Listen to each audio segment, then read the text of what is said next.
Hello, everybody, and welcome back to the Kayfabe Central podcast, and welcome back to another edition of the Monday Night Raw post-show review. It is February 9th, 2026. I would have forgotten the date if it wasn't right in front of me, because I completely forgot the date. For some reason, I kept wanting to type in February 8th on the coverage post today.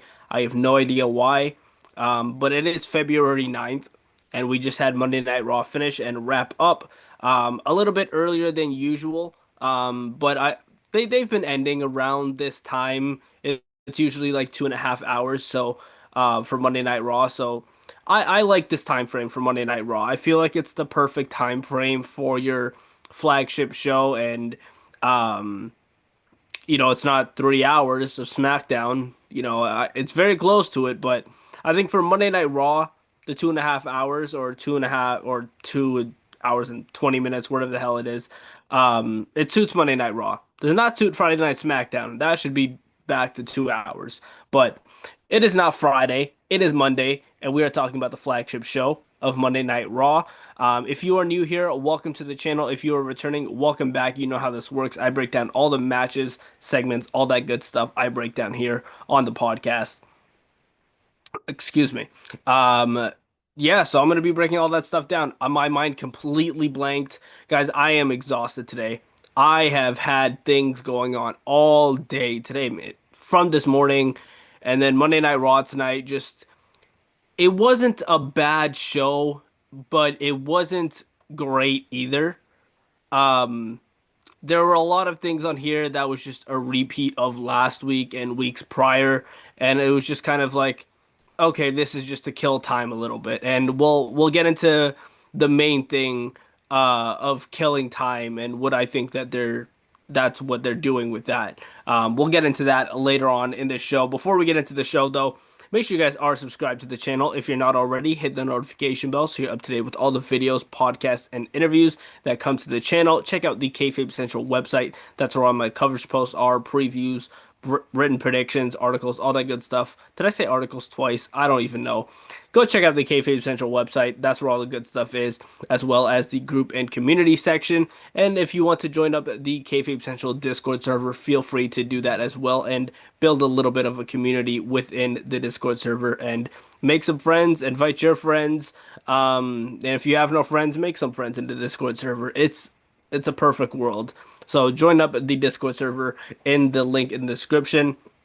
Rest of the self promo, as always, we'll save for the end of the show, and of course, we will shout out our sponsor later on in the show. But let's jump straight into Monday Night Raw. There was no announcement of AJ Lee being on the show, but she was here. And they showed her and the arrivals with CM Punk. They showed Becky Lynch crashing out that AJ Lee was here, and that is how the show kicked off with Becky Lynch coming out very upset that AJ Lee was here. Um, I wish nobody hates me as much as Becky Lynch hates AJ Lee. But AJ Lee does interrupt, and it pretty much just leads to Becky being really mad that AJ is here, and it leads to AJ wanting a Women's Intercontinental Championship match.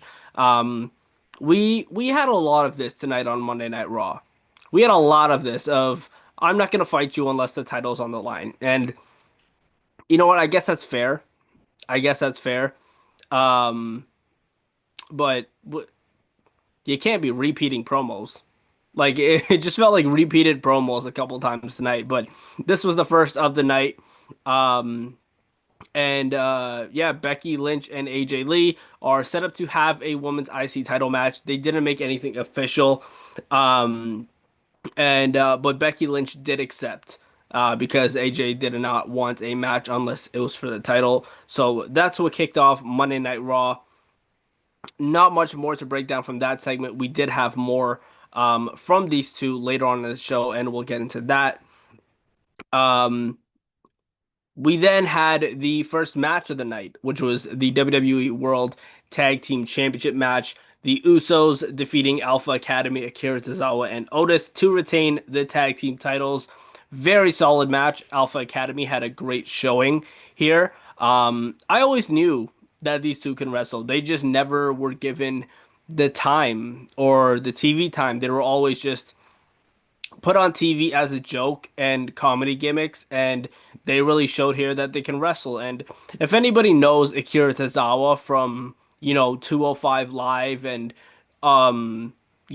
before like in NXT and all that, you know Akira Tozawa can wrestle. And for anyone that really knows wrestling, Otis can get it done in the ring a little bit as well when he wants to. So these four put on a great match, and yeah, it was awesome. I think this was a good way to kick off the show. And they had a bit of a show of sportsmanship after the match where the Usos shook their hand. And then Byron Saxton had the Usos in the ring for an interview, and Jimmy Uso pretty much just tells Jey Uso that he needs to qualify for the Elimination Chamber and he needs to become main event Jey Uso again. Now, I didn't think I'd have to explain what a tag team means on this show, especially for people who are writing this show, like the WWE.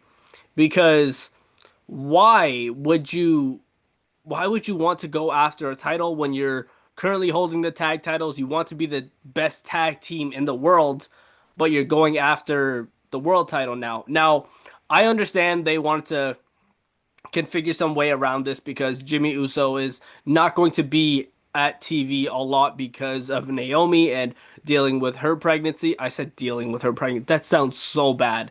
Um, Taking care of Naomi and their soon to be born child is what I meant to say. So he's going to be busy with that, and Jay is just going to be here. So I guess have him do something. Please do not have him qualify for the Elimination Chamber. Are they going to? Probably. Is he going to run it back in the chamber? Probably.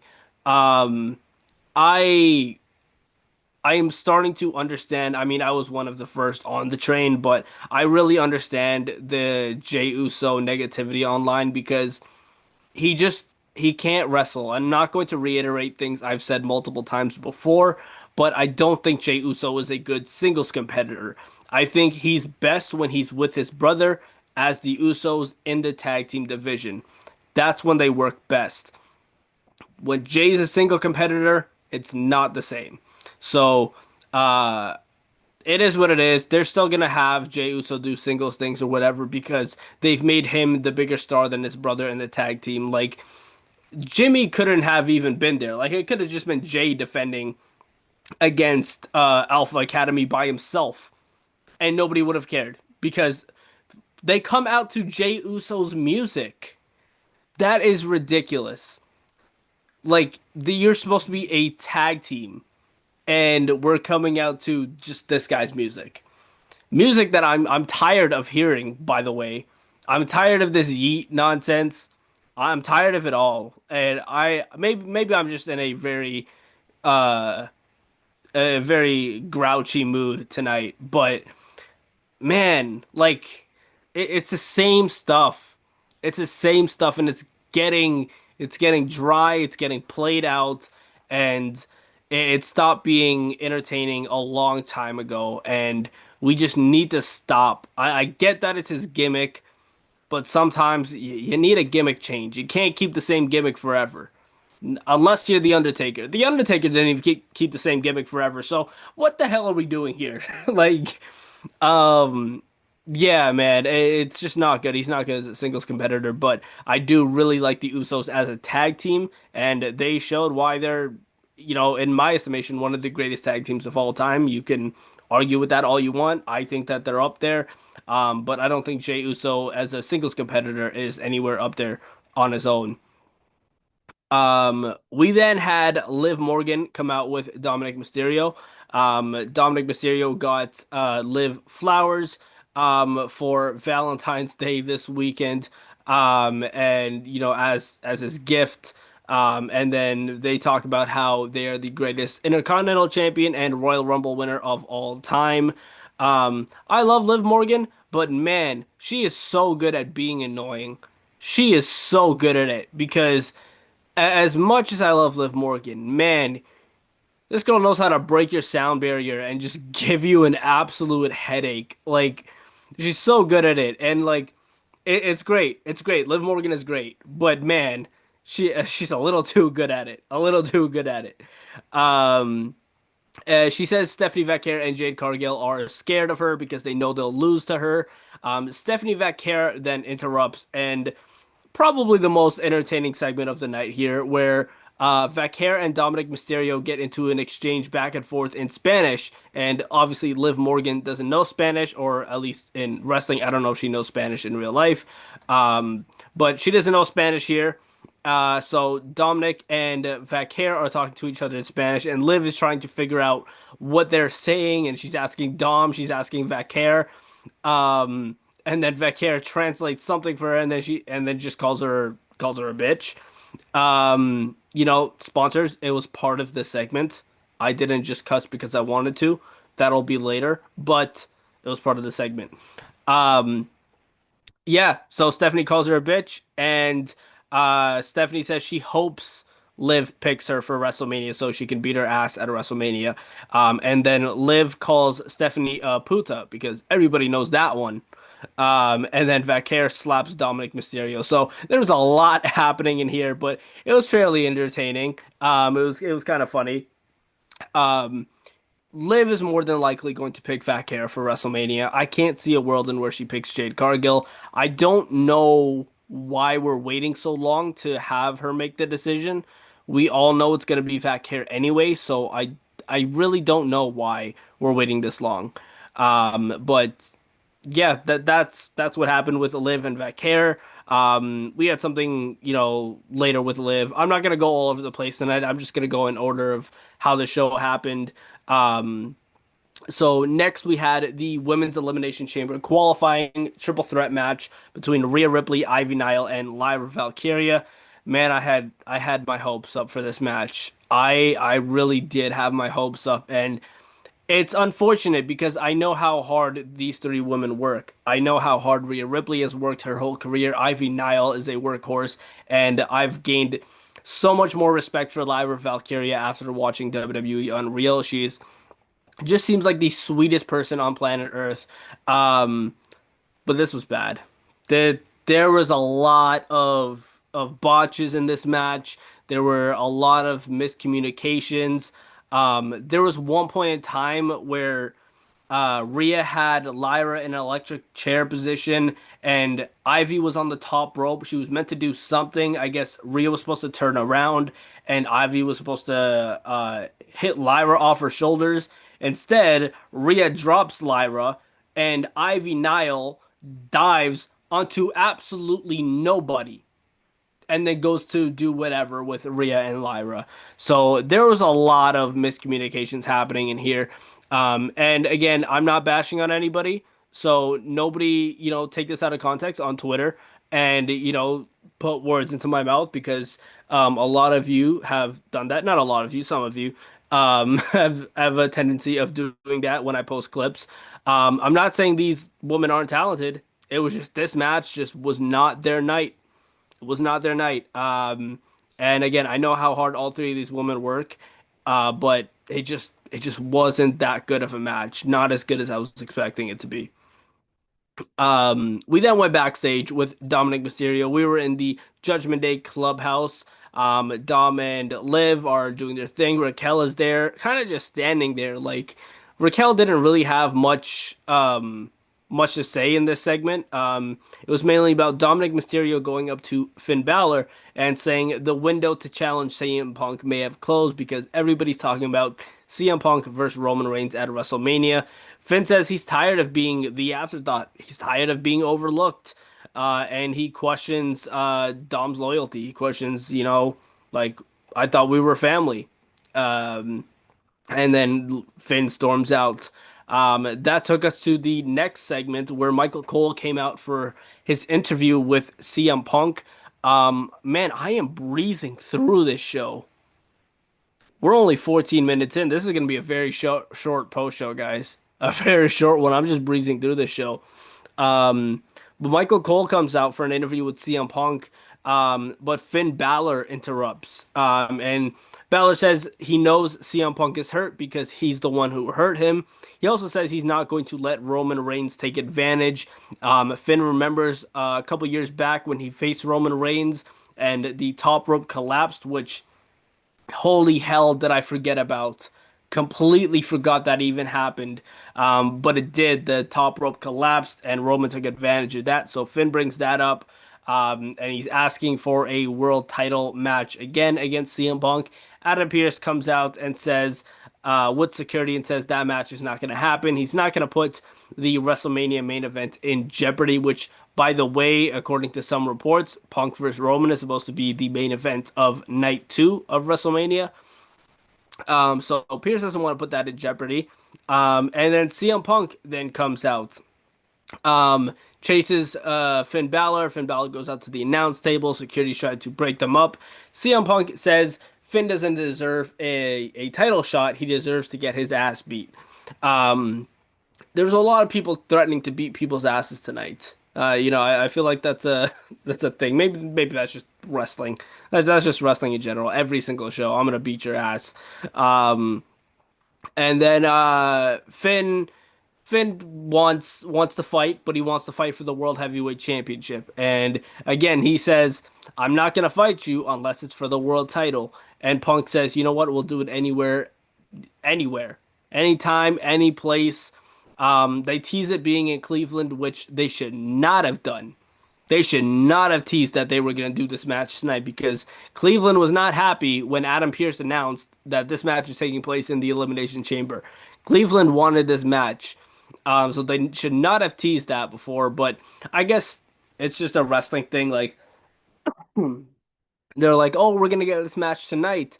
I figured that this was gonna be the case, that they were gonna do Punk versus Finn at Elimination Chamber because Roman Reigns isn't here every week. He's a part-timer at the end of the day, so they needed something to keep CM Punk busy.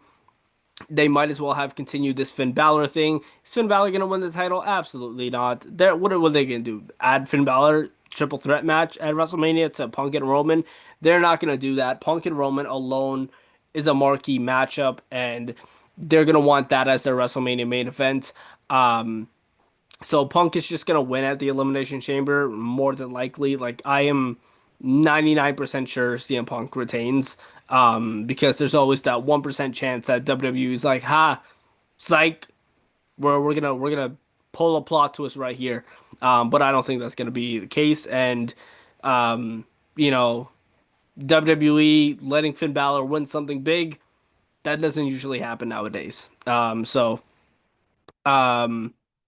Punk then goes back in the ring to do the interview with Michael Cole, and Michael Cole asks him why he would put that WrestleMania main event in jeopardy. Punk says he's not putting it in jeopardy. He's being a fighting champion, and he wants to prove that he is the best in the world by beating anybody on any given night. And he doesn't believe that Roman Reigns hates him. He says that Roman hates that he can't do anything to stop him. And he says he's going to prove that he's the best in the world again. So there was a lot to unpack in that segment. And there was a lot said. We set up the Elimination Chamber World Title match. There's no notion as to when Roman Reigns is going to be back on TV. They didn't announce him for next week, so I highly doubt he's going to be on next week. I wouldn't be surprised if he doesn't show up until after the Elimination Chamber because they're going to focus more on this Punk Finn thing, and because the Chamber's only a few weeks away, end of February, so I can see Roman not showing up until after the Chamber, sometime in March. Um, we then went backstage where Paul Heyman approached Adam Pearce and blames Pearce for Braun's injury. Now, I forgot to mention this. So, the way that they covered up Braun Breaker's injury was that he injured during training and that he was deadlifting, and that's how he popped his hernia. For anybody that doesn't know, and doesn't really pay attention to wrestling news, that is not how Braun Breaker got hurt. Braun Breaker got hurt last week during Monday Night Raw when he flipped the announce table. Yeah, this guy does the craziest stunts, craziest moves, and he gets hurt flipping the announce table. Um, that's very unfortunate. It's wrestling, it happens. I can imagine Braun was just running on adrenaline.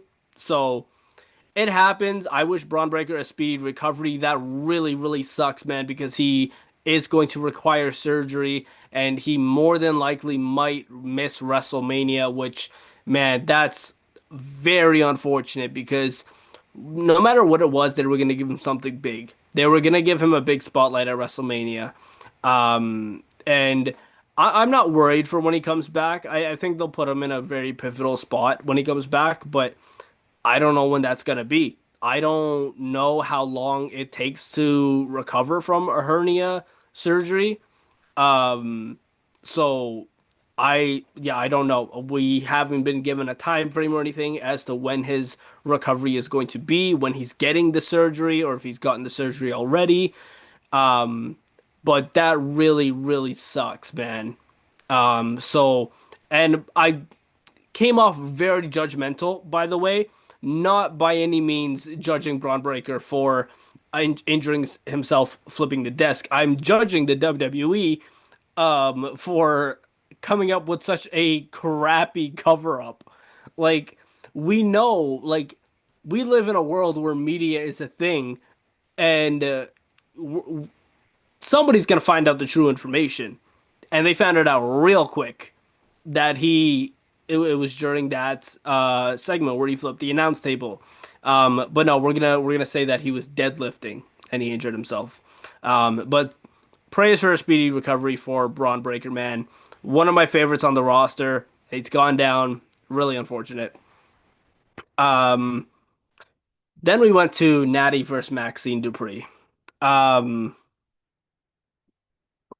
I don't even know what to say about this one, guys.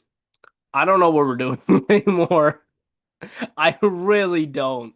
I really don't know what we're doing. Maybe I'm being too judgmental. Maybe this is one of those, oh, Josh hates everything kind of things. Maybe it is. Maybe I am being that right now because I didn't like this. I didn't. And this ended in a double count out very quickly. Whether this was because of time constraints or whether this was just their booking decision from the get-go, it was bad.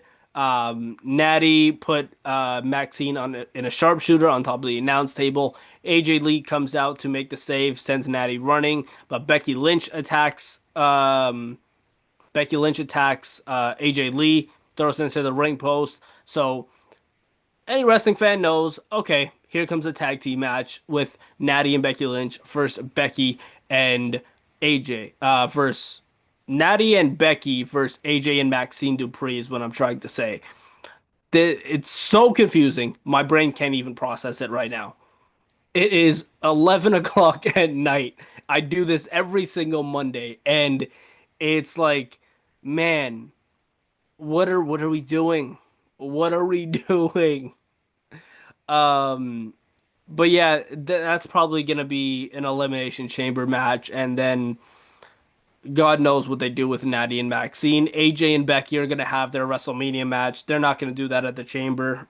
Um, yeah, I'm not a big fan of this. I don't. This is not the way I would have booked it at all. Not the way I would have wrote things. But it is what it is, I guess. I mean, at the end of the day, at WrestleMania, we're more than likely getting Becky versus AJ.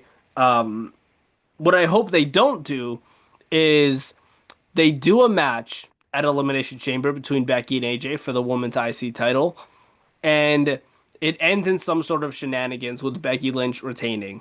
And then they go ahead and do the rematch at WrestleMania. That would just be stupid. And I hate when they do things like that. Especially for a show like WrestleMania, which is your biggest show of the year. No ifs, ands, or buts about it. That is your biggest show of the year. WrestleMania. You cannot be doing repeated matches on that show. You're supposed to have your big marquee matches. If it's me, every single title gets defended at WrestleMania. I understand pay-per-views throughout the year. You can't make cards that big. You have two nights. You can put every title on the line at WrestleMania. And it would also help if you actually put matches back on your pre-show and not just did 2, 3 hours worth of talking for no reason. There's many ways around this WWE, and it's not that difficult. It's really not that difficult to put one match on the pre-show and find at least something for all of your champions to do. But that's just not the way they do things. Well, what's going to happen is some titles are going to be defended on the Raw before Mania, the Raw after Mania, SmackDown before Mania, vice versa. That's just how it goes every single year. Um, but yeah, that was that. We had a vignette with LA Knight talking about the Vision, putting him on the shelf months ago. He says eliminating all of those members weren't enough in the Rumble, so he's going to take them all out one by one, starting with Austin Theory tonight, which was the Triple Threat Elimination Chamber qualifying match that was in our main event. But we will get to that when we get there. Um, we then had a tag team match. Javon Evans had a mystery partner against Los Americanos, Rayo and Bravo, who are also Pete Dunne and Tyler Bate. Um, Javon Evans' mystery partner was original El Grande Americano. I don't know why I didn't expect this. I really don't know why I didn't expect this. Um, maybe it was just hope. Maybe it was hope that something interesting would happen on this show.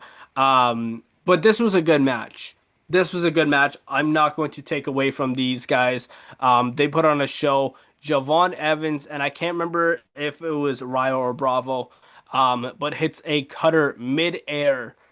What that was ridiculous. Javon Evans is insane, and it like it sometimes hurts to think that this guy is literally my age. This guy is exactly my age, and he is bouncing halfway across the ring. Even when I was an active competitor, I wouldn't have even thought about jumping that far. So I am. It is amazing to see what Javon Evans is doing.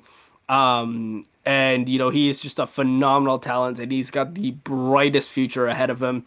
Hey, and original Grande Americano Chad Gable pick up the victory. After the match, El Grande Ludwig Kaiser fights Chad Gable, El Grande. This shit is so confusing. Like I can't like how much more can I take in WWE? I can't even process my thoughts with all these El Grande Americano bullshit. Like stop doing this, man. Like I this is the crash out episode. This is the crash out that you guys all love me for. Because oh my gosh, typing this up is one headache. Saying it out loud on these post shows is another thing. You guys are witnessing my crash out live right now because this needs to stop. We just need to get rid of El Grande Americanos. Just bring back Chad Gable, bring back Ludwig Kaiser. My hands are together because I'm damn near praying that this shit stops.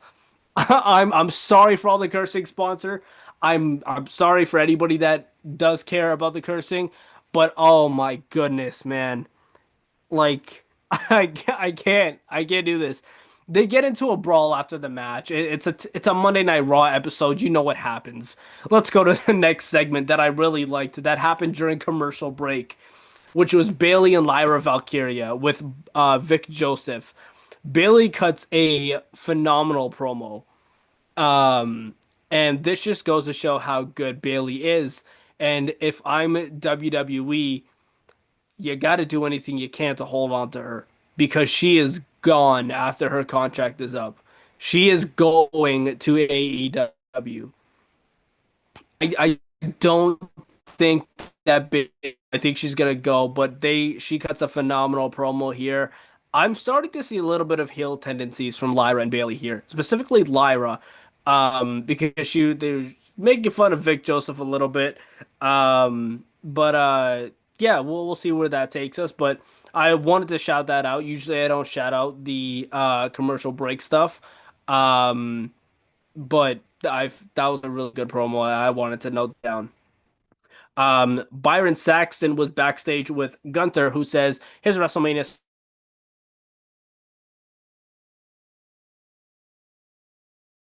spot should have secured when he beat John Cena. But sure, we'll go with it.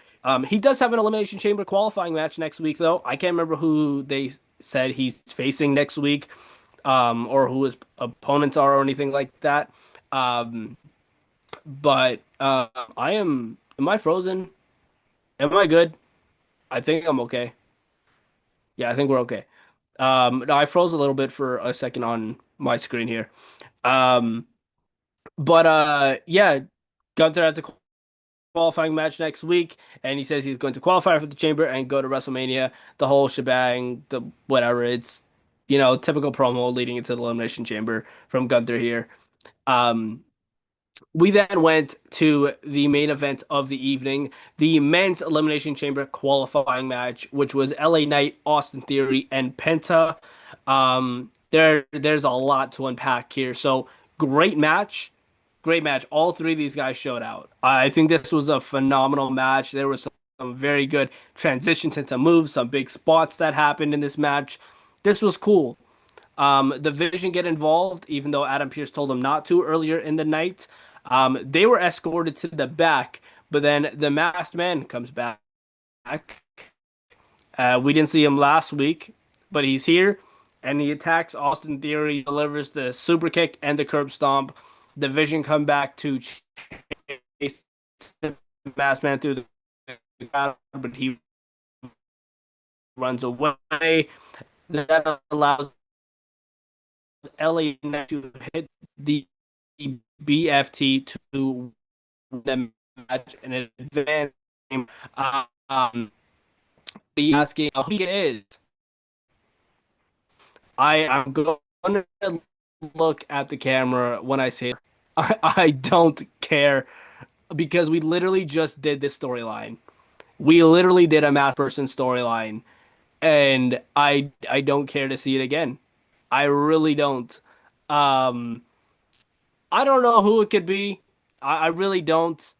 Um, but I'm not expecting it to be anybody special. I'm not expecting it to be like a Chris Jericho. I'm not expecting it to be I don't know, uh Don Moxley or Buddy Murphy or Matthews, whatever he'd go by. It would be pretty cool if it was Buddy Matthews. I think that's more of like the likely or option than the others that I named. Because Buddy has worked with Seth Rollins before, but um I wonder I wonder what their plan is now that Braun Breaker is hurt. And what they do now. If Seth Rollins is gonna be good to go, does he have a match at WrestleMania? Maybe he takes this WrestleMania off. I'm not sure. I'm not sure who the masked man is. Maybe it is Seth Rollins for all we know. But again, why wouldn't Seth Rollins want to reveal himself at the Royal Rumble and here? So then again, they could have put somebody different in a mask, and it ends up being somebody completely different, like they did previously. So I don't know. The same thing I've been mentioning before. You don't repeat storylines, especially months apart. That's just not something you do. That's not good writing at all. Um, like if you were watching a TV show just in general, and you watched one episode and you're like, okay, this episode was pretty good. I'm pretty interested. And then the second episode, they just reiterate everything that was in the first episode, and um, and then they do that, and then the second season is just more of the same thing, and they do the exact same idea. It's not a good show. That's not good writing at all. So I don't understand why WWE likes to repeat things. It's lazy writing, it's lazy booking, and it's not the way to go about things. But I'm somewhat curious as to where this is going because My brain is all over the place. I'm confused. I'm confused as to where this is going. Um, but that was Monday Night Raw. I know I kind of sped through that. But there wasn't much to break down on this episode of Monday Night Raw. Overall, it was a fine enough episode.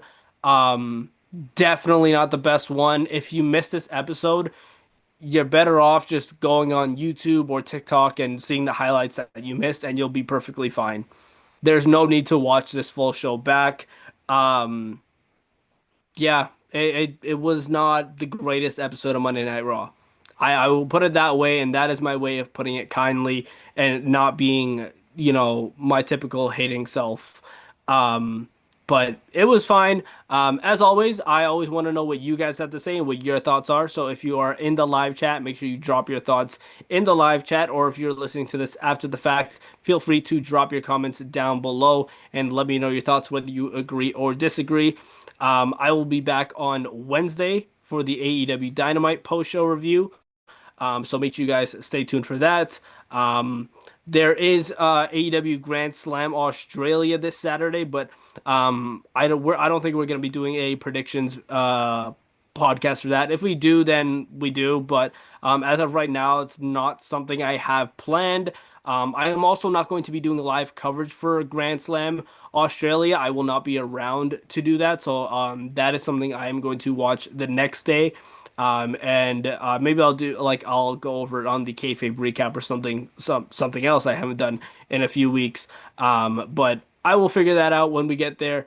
But that is going to do it for the Monday Night Raw post show. I appreciate everybody tuning in and watching, and everybody's support. It means the absolute world to me. So thank you, everybody. I will see you guys on Wednesday, and until then, take it easy.